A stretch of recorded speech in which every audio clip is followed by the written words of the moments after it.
For the first time in 6 years, Democrats will operate a majority in the United States Senate, and that will be very good for the American people.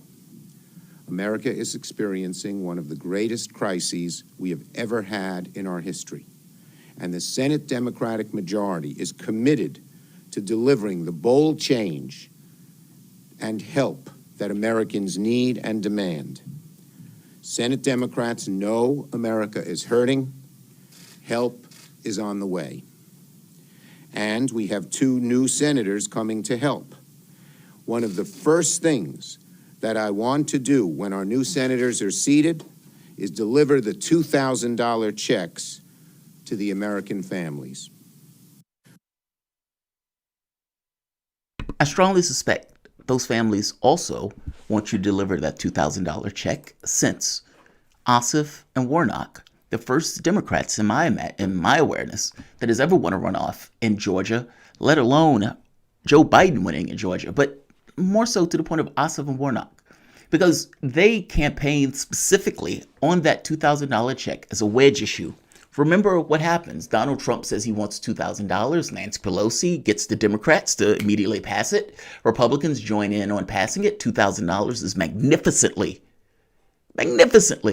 popular, considering you've just had 500,000 or 1 million job people who need unemployment assistance from the last 2 weeks, meaning week after week.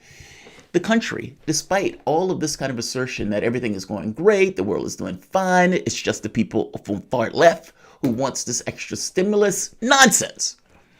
The American public needs it, especially a large share of the American public that didn't have the luxury of basically working remotely and being in kind of an enclave. I guess I'm trying to make the point that, and the reason I'm showing this is because I want to get across a clear commitment, a clear promise to the American public that was made. There's no unequivocal aspects about this. This is very clear. Put Ossoff, put Warnock in, and we will deliver $2,000. Joe Biden said the same thing when he was out there campaigning for Warnock and Ossoff. Put us in $2,000. Now, immediately after putting Warnock and Ossoff in, the $2,000 magically fell back to $1,400, with the argument that wasn't made beforehand of, hey, the $600 plus the $1,400 is going to equal to $2,000. You didn't say that. Right here, you told people $2,000. Ossoff, Warnock told people $2,000. Joe Biden, campaigning for him, told people $2,000. Put me in, coach, and I'll deliver. That's what we were told. You don't believe me? Here's Ossoff making the exact same promise. I don't want you to think it's just Chuck. Well, $600 is a joke. Look, families have credit cards maxed out, unable to afford prescriptions, the rent, the car payment. The United States Senate has blocked direct stimulus payments for the American people for 8 months. And this is exactly why we have to win these 2 Senate races. Because just like David Perdue and Mitch McConnell blocked stimulus payments since midsummer, just like they cut down the $1,200 proposal to a measly $600 when so many of their own constituents are hurting, they will block the COVID relief that we need in the new year if they hold on to power. They will block the investment in jobs and infrastructure and clean energy that we need. They will block the civil rights and voting rights legislation that we need. I urge the United States Congress to pass additional direct stimulus payments of $2,000 to every American right now. People are hurting. It's the holidays. There's been 8 months of inaction, and they need to get real about the suffering of the people and get direct relief to the people. Clear, unequivocal, $2,000. He didn't say anything about $1,400. $2,000. We need to get that to the American public. The American public is hurting. This is what we promise. And they have the power to do it. Democrats have a 51-seat majority in the Senate. They have a majority in the House. They might have lost a little bit, but they still have the majority in the House. Meaning, Democrats have the power and ability to do it. Now, I know some people may say, well, what about the filibuster? Well, Sanders has already talked about the pathway of using budget reconciliation to get around the filibuster to provide things like $15 an hour minimum wage, coronavirus, etc., etc. There's one more point to be made here about this backtracking, because now this is supposed to be postponed all the way to either March or April. March or April. People are in dire need now. People are in pain and struggling now. That is the argument that Ossoff made. That is the argument that Chuck Schumer made. That is the argument that Joe Biden made when he was out there advocating for these guys. You have a 51-seat majority. With budget reconciliation, you could pass those $2,000 checks to each and every American. You could do it. You have the power. You have the authority to do it. The question is whether or not you're going to use that power and authority. Or are you going to lean on Republicans? Are you going to lean on Republicans? The 2000 is separate and distinct from anything else. That was a campaign promise that was made. That should be delivered. And the catch is, if it is not, I strongly suspect there will be a reckoning in Georgia in 2 years when they remember that these guys, well, not in the Senate, but definitely either in 4 years, 2 or 4 years, when the public looks at it as they were cheated and they were lied to. This was a clear promise.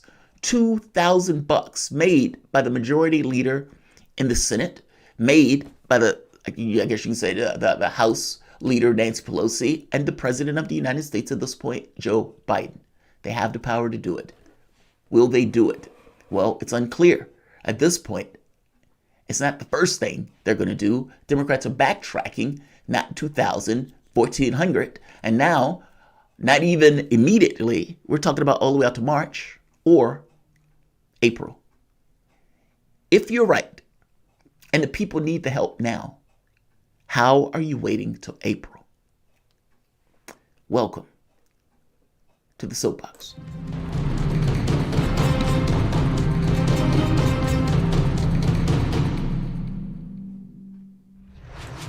My name is Jamarl Thomas. This is the Progressive Soapbox. Guys, if you dig this content, please like, share, and subscribe. You can always support this content through PayPal or Patreon. This content is brought to you by you, and I appreciate you the opportunity for allowing me to do it. The $2,000 stimulus checks was a great wedge issue. Sanders, if you remember, hosed up the Senate, hosed up the Defense Production Act, the NDA, the National Defense, hosed up the military budget, basically saying, I am not letting this go through. You're not going to pass another budget like this without attending to the needs of the public with the $2,000 in stimulus checks, and was able to draw a red circle around it for the media and the public to pay attention. Now, for the longest time, if you remember, Democrats and many in the media got on board this Democratic talking point that the public doesn't really need that money, that everything is great. It's just the fringe elements of the left and the right that actually wants this money for the American public. And then you get the jobs report showing that nearly 1 million people call for unemployment. It was a downturn further. I guess the point that I'm making is the propaganda that these guys were running, that everybody is great, the world is fine, Joe Biden is in office, so let's not deal with the kind of economic stuff. That stuff was lunacy. And you've gotten in office, and if indeed the public is indeed hurting, if indeed you promise the public the $2,000, then you need to effectuate your capabilities and your powers that you have at your disposal to get that money out sooner rather than later.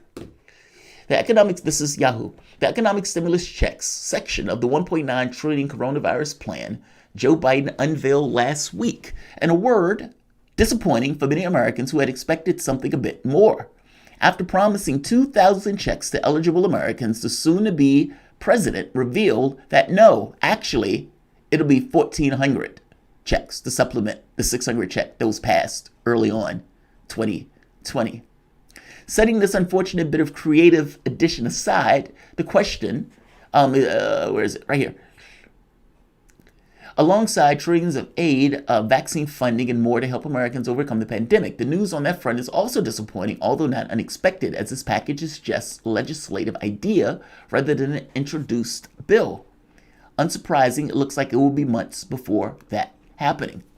The likely best case scenario is that Congress passes a bill mid-January and the money hits the bank accounts before the end of the month. More likely, the package is passed at the end of March and it goes out in early April. Here's the question that you need to ask.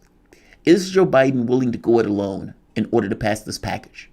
If he is not willing to go it alone, then he is basically leaning against Republicans to basically do something or to not do something he doesn't want to do, but using Republicans as an excuse for the politics of it. If he does believe in this, then he would push this through. In fact, you can even carve out the 1.4 or the $2,000 check, and using the powers that were in your disposal, pass those checks. You're the Speaker of the House from the standpoint of Nancy Pelosi, and you're the majority leader from the standpoint of Chuck Schumer. You have the ability to do it, and if you need to push the president on it, do it. If you need the right to legislation, do it. Otherwise, there will be political consequences to people who find this to be either a lie or at the very least too little too late. It feels like a scam. You have the power to do it. Do it. And so, yeah, to call this disappointing is an understatement. You have a lot of people who are absolutely hurting. And Joe Biden got elected. Joe Biden wanted the Senate. Chuck Schumer wanted the Senate. Ossoff wanted the Senate. Warnock wanted the Senate. Democrats wanted the Senate.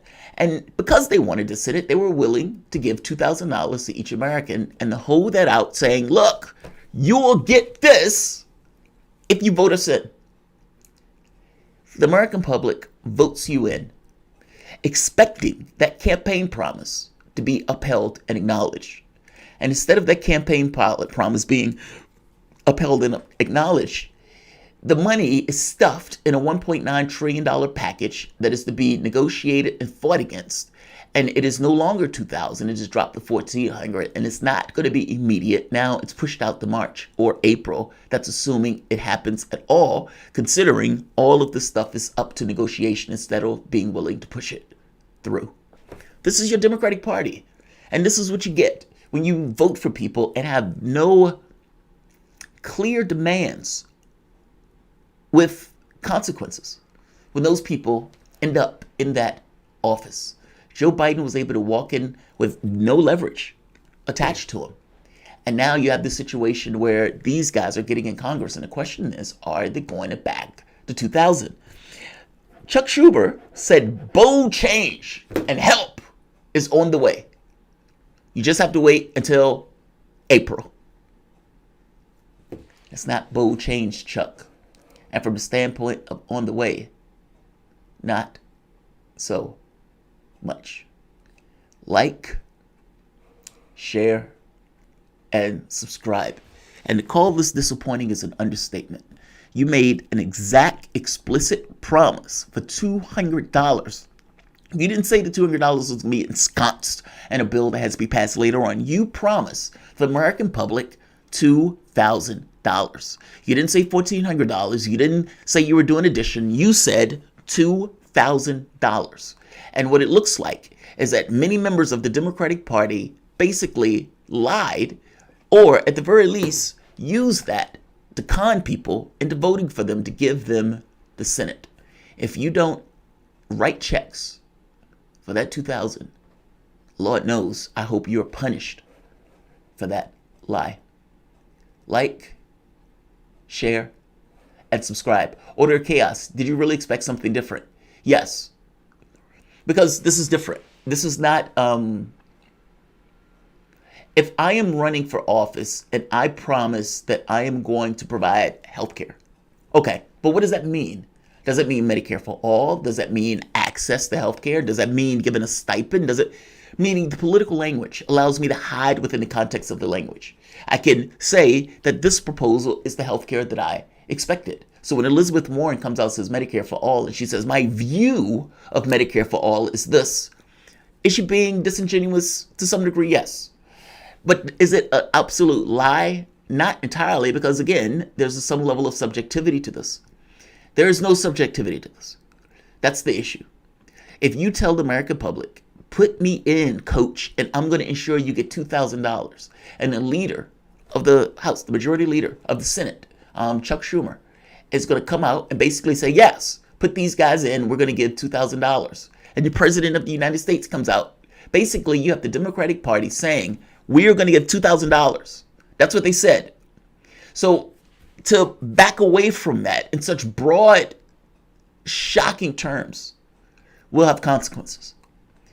Either they deliver or there will be consequences. And I'm saying that the delivery of this can't wait until April. If you're doing this for stimulus, if you're not doing this just for the political gimmick of it all, if you're doing this because people are actually hurting, because you actually believe people are at these food banks, that they can't pay rent, that they can't pay their car note, that they can't pay for their kids, if you honestly believe that, then you can't wait till April. You can't have it both ways. So yeah, if you're going to tell the public that we're going to give you $2,000, then that should be expected. There's no way to hide in that. That is flat fact what it is. And if you're going to breach that, there should be consequences. April is insufficient. And that's far too much time to wait for something that they keep saying is a crisis. I believe it is a crisis, especially for the families that are in those situations where they are in need. And I'm saying this from somebody that just had a grandmother that passed, that just had several months where the family didn't have the money to pay for the nurses to come. They didn't have the money to give the government the amount that they were supposed to get in order to get like the Medicare or the Medicaid help. People have been left in the lurch. The number of people who are at these food banks, the number of people who are facing evictions. Think of the number of companies and the businesses that were shut down all across the United States. I am making the point that while some of us, the higher the income, the better off you were, many of us were left in the lurch. And as such, despite some of us doing monstrously well, the people who have done well has to at the very least acknowledge and understand that an aspect of the country hit the skids. And that was the aspect of the country that provides supplies, that provide resources, that do the labor and all of those things. It is the responsibility of the incoming administration to attend and live up to what he said and what they, meaning the party, said they were going to do. You got the votes for it? Do it. This pushing to April is unacceptable. Like, share, and of course,